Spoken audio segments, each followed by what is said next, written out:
It's a veteran group. They know what they're doing. They know that their head coach constantly repeats the phrase, the elimination game is the hardest one to win. And at the same time, it still feels like it bears reminding again and again and again until the 7:10 p.m. face-off tonight here in New York. Good morning to you. I'm Dejan Kovacevic of DK Pittsburgh Sports. This is Daily Shot of Penguins. It comes your way bright and early every weekday if you're into football and or baseball. I also offer daily shots of Steelers and Pirates that I hope you'll check out. It is Game 5 here tonight at Madison Square Garden. I'll be covering it with a full column on DK Pittsburgh Sports, as well as, of course, daily shotting it with you tomorrow morning. And while I'm formally recusing myself from the prediction business for the remainder of this round, having picked the Rangers to take it in 5, nice job there, huh? I do feel comfortable sharing with you a feeling that this team is going to take this game as seriously as you'd want it to. And that's because Sidney Crosby, Evgeny Malkin, Chris Letang, guys who are wearing 3 rings. They have a lot of other guys with 2 rings, Jake Gensel, Brian Rust, injured Brian Dumoulin. They've been at the brinks of series in both directions.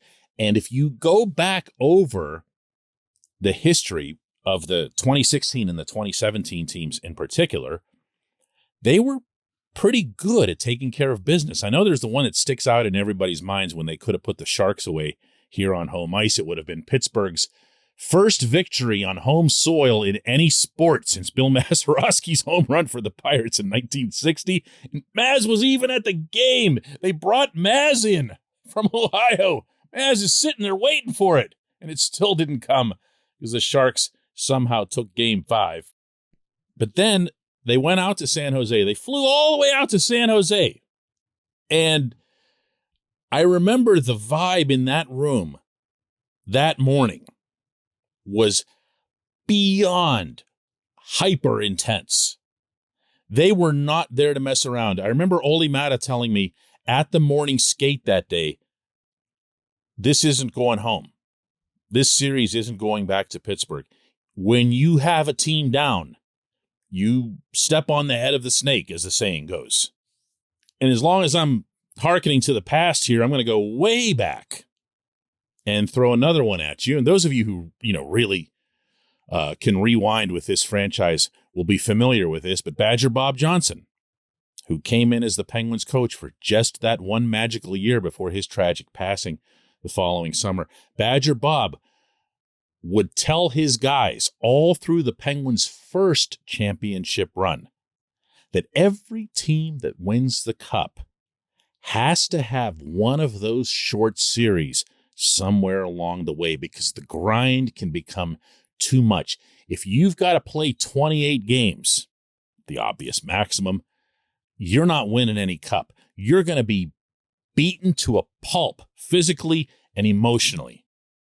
And sure enough, if you go back through all 5 of the Penguins championship runs, you'll find at least one series in there that was either a sweep or a 5-gamer. Now, why am I taking this too far? Because that's kind of the way you have to think. If you're Mike Sullivan and the assistant coaches, this is what you're impressing on these players. There is mega urgency to ending this series tonight. This portion of Daily Shot of Penguins is brought to you by the good people at the Greater Pittsburgh Community Food Bank, where they're committed to providing food for all of our neighbors in need across Western Pennsylvania. They, in turn, need your help. Find out how $1 can be turned into 5 full meals for those in need. Visit pittsburghfoodbank.org. Predictably, of course, Mike Sullivan was right there on that train of thought yesterday after practice back home in Cranberry. Nobody's comfortable. Nobody in our dressing room is comfortable. We understand the challenge ahead of us. We're just trying to stay in the moment, and we're going to try to learn through each experience. We're going to try to get better as a team. We got to stay hungry. and just stay in the moment. And that's the most important thing. And I think it starts with a mindset. It starts with an attitude before the puck drops. And that's the message to our group. I think we have great leadership. We've got a veteran group in there that has been through a lot of playoff experiences, and they understand how hard it is. You know, the elimination game is always the most difficult. We know what the challenge that's ahead of us. We're going to have to go out and earn it each and every night, just like we have to this point. So we're going to hit the reset button. We're going to go to work. We're going to do our best to put our best game in the ice. That's because he gets it. He gets it. He can see the bigger picture. They can't talk about the bigger picture, or that would be totally hypocritical and out of line with everything that I'm saying here. But you can see it. They can see it. And if you win this game, and you do so with your American Hockey League goaltender, and you do it in a way that does not allow the opponent's likely unanimous selection as the Vezina Trophy winner to break out of whatever's wrong with him, and you do so while Sidney Crosby is playing at his absolute peak over the last 5 or 6 years, with his line mates, Gensel and Rust, not exactly far behind him, you have the best chance of taking the series. And it obviously starts there. Now, they can't come close to addressing what I'm about to, but hey, I'm not lacing them up here tonight. You want to have a 5-game series because in the next round, presuming that you get there, you're going to face a Carolina or a Boston team that just might be going a little bit longer. And sometimes all it takes is an additional game or two to make a big difference, because they'll have some more injuries and bruises and bumps and aches and pains going into the next game one that you play. But here's the big one. Tristan Jarry's taking shots. Tristan Jarry's putting on skates and getting into a crease in practices. Did it again yesterday before the practice in Cranberry. Nothing super heavy, not with the team. He's out there beforehand.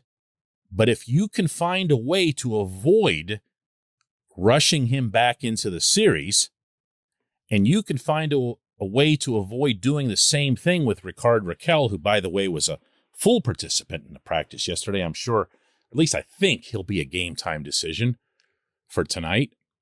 And if you can find a way to do the same thing with Dumoulin, and for that matter, Jason Zucker, who's clearly playing hurt, sitting on a stool instead of the bench off to the side, then you're strengthening your team for the longer run. Not just the next round, but for the longer run. And don't even make me say that if you want Sid to keep playing at this extraordinary level, and you remember that he's in his mid-30s, he could probably use the break too. Go ahead and finish this one up, fellas. Do it here. Do it tonight. Get it over with. Then plop down on the couch for a few days. When we come back, just one question.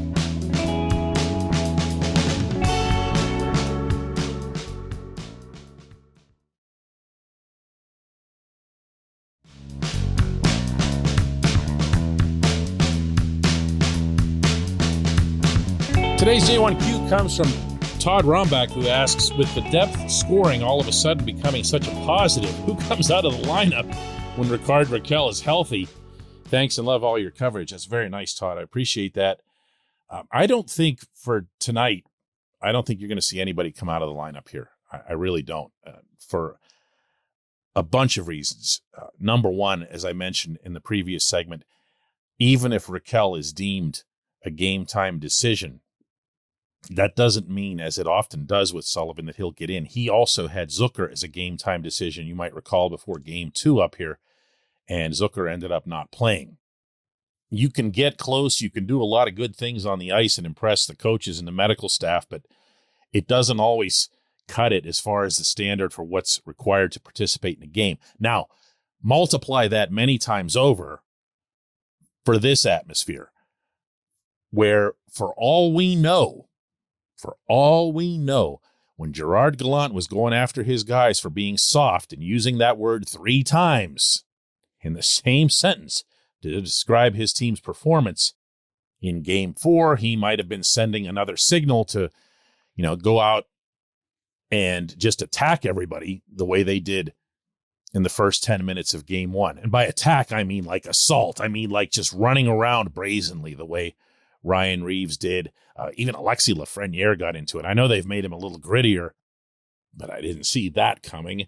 And you're going to throw Raquel, who, although they haven't announced this, you're almost certain that he's been dealing with a concussion as a result of a hit to the head from Ryan Lindgren. And, it just doesn't make much sense. You're coming off back-to-back games in which you've scored 7 goals each. You've got, like you pointed out, all kinds of depth scoring, and everybody's all of a sudden very happy about. You don't need to take anybody out.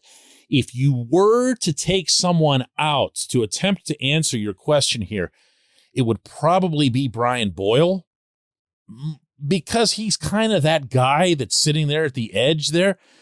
But at the same time, like, in a game where you think they might go headhunting and coming after you, I don't want to take my 6'6" guy off the ice. You know what I'm saying? I hate to sound super old school here, but, some things are still true and still apply in modern hockey when it comes to this sort of thing. And this brings me back yet again to the subject of how do you approach game 5? How do you attach urgency to it that the players know mathematically does not exist? They know they've now got 3 whole cracks, including one back home, in which they can finish the job.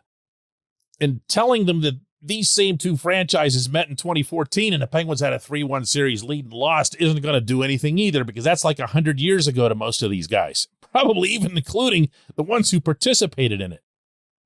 What you have to underscore is the value of what it means to winning a championship, to advancing round by round, to staying as fresh and healthy as you can be, to getting as fresh and healthy as you can be if you're not that currently.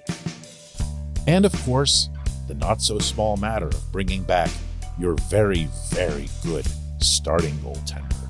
I appreciate the question. I appreciate everyone listening to Daily Shot of Penguins. We'll do another one of these tomorrow morning.